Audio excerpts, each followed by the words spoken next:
Today, the director of NASA's Marshall Space Flight Center told WAAY 31 how she plans to help put Americans back on the moon in 5 years. She also shared Vice President Mike Pence's direct message to her. He said, I really need you to do this job. Tell me what you need and we'll back you. Today, Director Jody Singer told WAAY 31's Sydney Martin how NASA's Marshall Space Flight Center plans to make all that happen.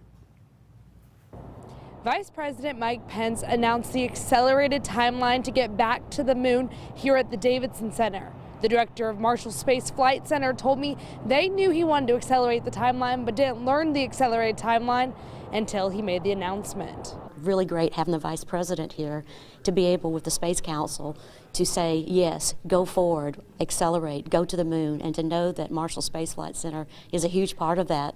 Jody Singer told me Huntsville will once again play a major role in getting Americans on the moon. And after the Vice President's visit, there's a new push to figure out the design for the Space Launch System, or SLS, built in Huntsville. Singer said the SLS is the only heavy lift launch vehicle capable of lifting humans, technology, and robots they'll need in space to the moon. So we're working on the systems that it takes to get there, and we're doing everything within our power to make sure we deliver as promised.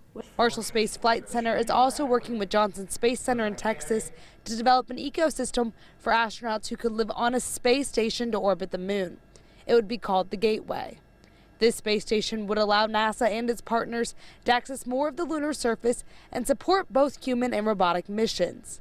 NASA called the SLS a backbone to build the Gateway and transport astronauts to and from Earth. We're always focused on delivering our mission.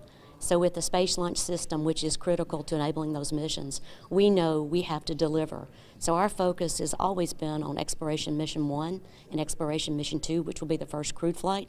Singer called the accelerated timeline a challenge, but stressed NASA is already working closely with contractors to make sure they have the proper tools and infrastructure to build the vehicles. I think as we're executing our mission for deep space exploration, it's always going to be important that we as NASA work with, as we always have done, with our partners. We do have to find innovative ways to making it happen, but our partners have always been and will continue to be a critical part of the success for this nation.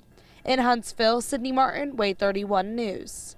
Singer told us she is in constant contact with the directors at the Kennedy Space Center and Johnson Space Center.